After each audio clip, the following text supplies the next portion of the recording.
y que sigan las reflexiones. Por eso, ahora nos trasladamos de nueva cuenta a la cabina de Mucho Más que Dos, donde Rita Abreu charla con el maestro Marco Antonio Silva Barón, quien nos hablará sobre el arte queer. Quédate con nosotras en Altas Horas.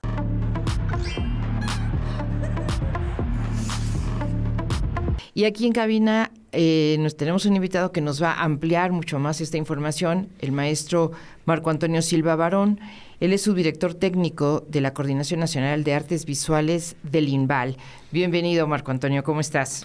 Muy bien, muchas gracias, muy contento de estar aquí con ustedes. Pues a nosotros nos gusta mucho la idea de ampliar nuestra información sobre el arte queer en México.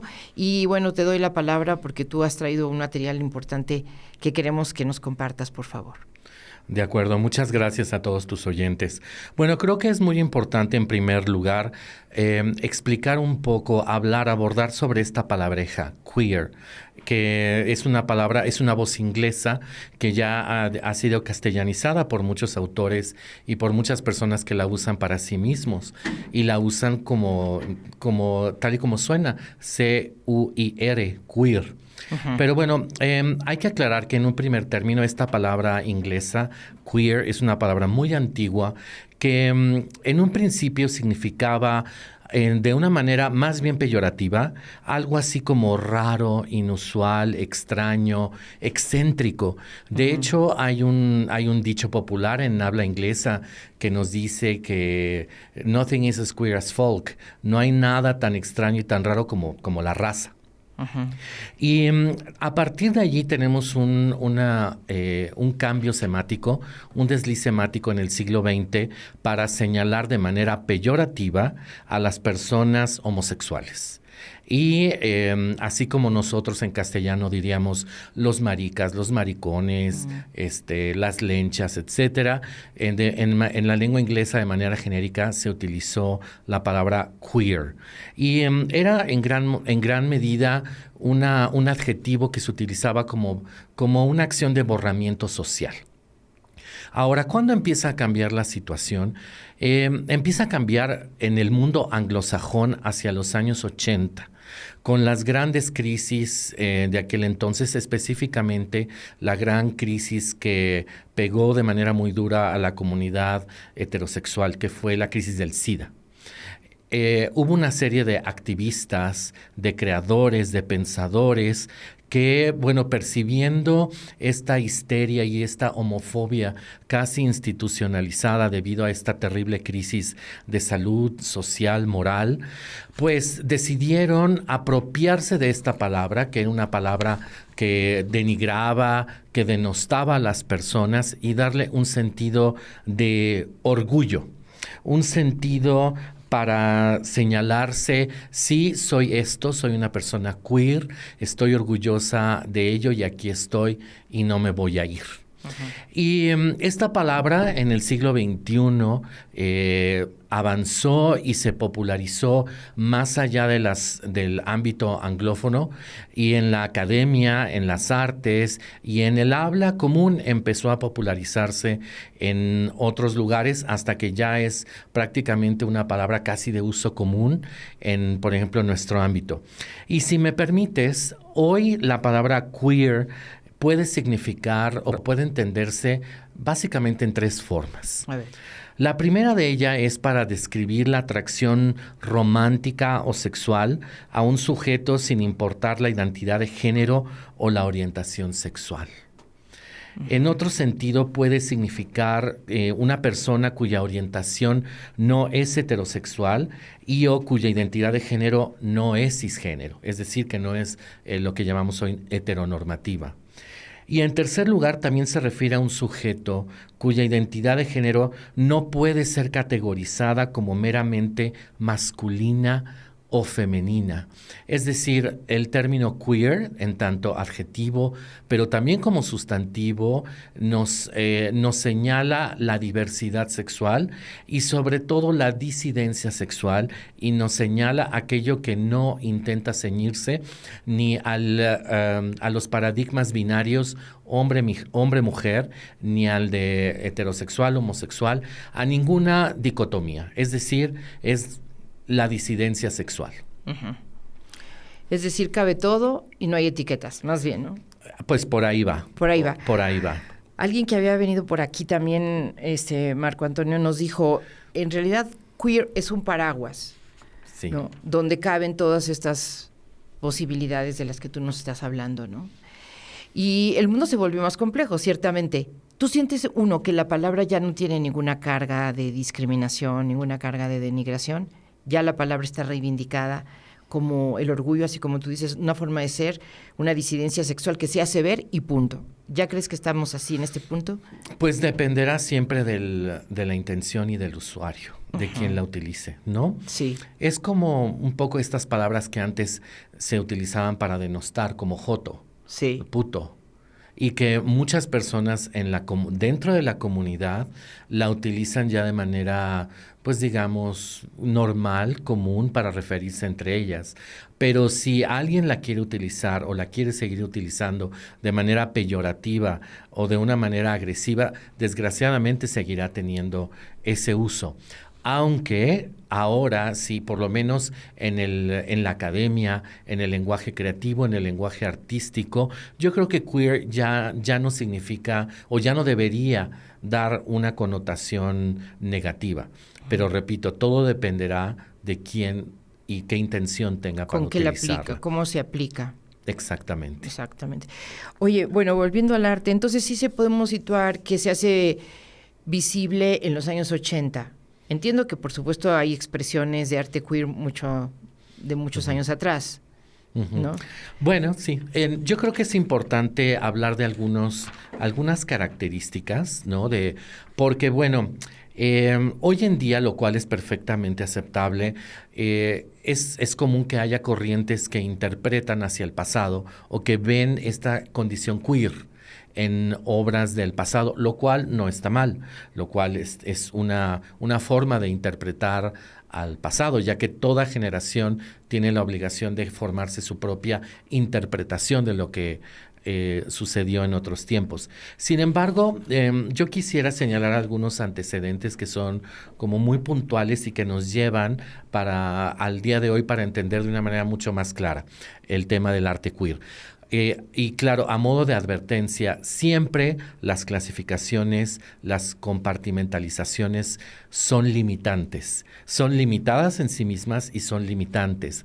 Y hay artistas, hay creadores que no les gusta, que no les interesa que se les ponga en esta clasificación, pero bueno, las clasificaciones acaso son muy necesarias para dar ordenamiento al pensamiento y pues como para situar un poco la creatividad en el ámbito general. Pero bueno, podemos hablar de que algunos precursores son aquellos que abrieron algunas puertas hacia acciones que después sirvieron de estrategias de expresión artística para los artistas que deseaban mostrar o compartir su homosexualidad. Por ejemplo, no olvidemos a Marcel Duchamp, que tuvo su propio alter ego, que hizo su propio arte drag con su personaje célebre Rose de la Vie, que era un performance femenino, por sí burlón, etcétera, pero nos muestra que un artista varón de primerísimo orden podía trasvestirse y salirse con la suya y mostrar una opción. Y después, en los años 60, esta década es sumamente importante porque en el arte pop, por ejemplo, que es un arte que hay una parte de él intenta cuestionar, poner en duda, poner patas arriba, la cultura popular, la cultura de consumo, permite que paradigmas precisamente culturales puedan ser ironizados. Y precisamente en esta época tenemos artistas o emergen artistas en el mundo anglosajón que nos muestran o empiezan a vislumbrar algo que no había estado permitido o que más que permitido que no existía, era inconcebible, pero que por su posición y por su prominencia lo podían hacer. La expresión del deseo. Estoy hablando de Francis Bacon, de Andy Warhol, de David Hockney y posteriormente el fotógrafo Rupert Mapplethorpe, entre otros. Y esto asimismo nos lleva a los años 80 mexicanos, donde tenemos una apertura muy interesante en la cual para muchos autores tenemos de lleno la entrada de la posmodernidad, en la cual la pintura figurativa toma como uno de sus paradigmas la carnavalización precisamente de los paradigmas identitarios, los supuestos paradigmas identitarios, la cultura recibida que nos había dado estructura, digamos, como mexicanos. Y que además nos había entregado una serie de íconos visuales, etcétera. Y entonces en los años 80 tenemos a artistas como Javier de la Garza, como Julio Galán, como Nahum Senil, que nos muestran esto que ya venía sucediendo en el mundo anglosajón, que es la expresión del deseo. Y posteriormente, basándose en gran medida en la parte chocarrera de la cultura popular, empiezan a desmontar e ironizar sobre los paradigmas visuales de la mexicanidad, pero viéndolos a partir de la disidencia sexual, poniéndolos como homosexuales, como amanerados, mostrándoles sus carnes, etcétera. Es decir, poniendo patas arriba a ¿cómo decirlo? El discurso de tono tan grave que incluye pues la mexicanidad. Y esto nos lleva a este siglo en el cual vemos o acudimos a una explosión muy importante de artistas, de artífices, de creadores que se expresan de una manera muy franca en este sentido queer, ¿no? ¿Cuáles son los grandes temas, si tú me preguntas, o más bien me atrevo yo a decir, cuáles son los grandes temas que podemos ver en lo queer? Pues deconstruir, cuestionar, ironizar, poner en duda las dicotomías hombre, mujer, heterosexual, homosexual, etcétera. Poner en duda que es un hombre, una mujer.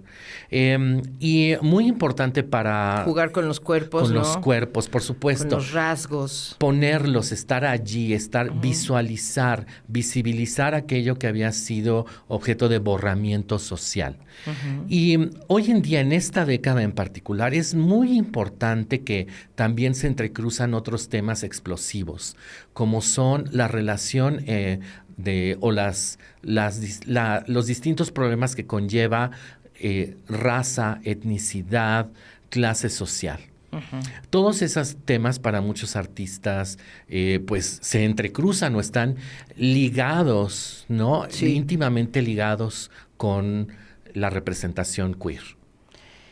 Eso es lo que ahorita también nosotros queremos hacer notar, ¿no? Todos estos temas que revelan, que ponen ante los ojos de todos. Y en este comentario que hacía Leo Herrera, y ya estamos cerrando un poquito la plática porque estamos al final del programa, mencionaron a Fabián Chaires, ya se había mencionado también por acá, ¿no? Este Zapata erotizado, dice él, ¿no?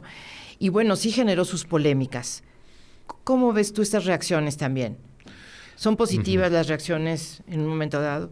Mira, yo estoy de acuerdo con algún pensador dijo por ahí, los artistas están para perturbar la paz.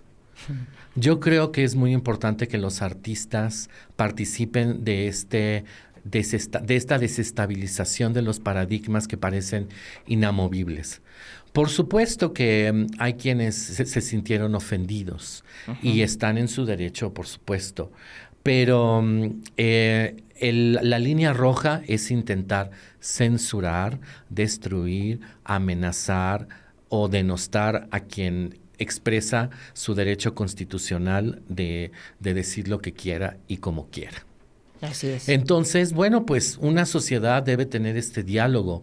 Los artistas, yo creo que muchos artistas deberían de tener esa labor de traer a la mesa preguntas incómodas, cuestiones difíciles, cuestiones que nos pongan a pensar y que nos saquen a todos de nuestras zonas de confort ideológicas y de cualquier tipo.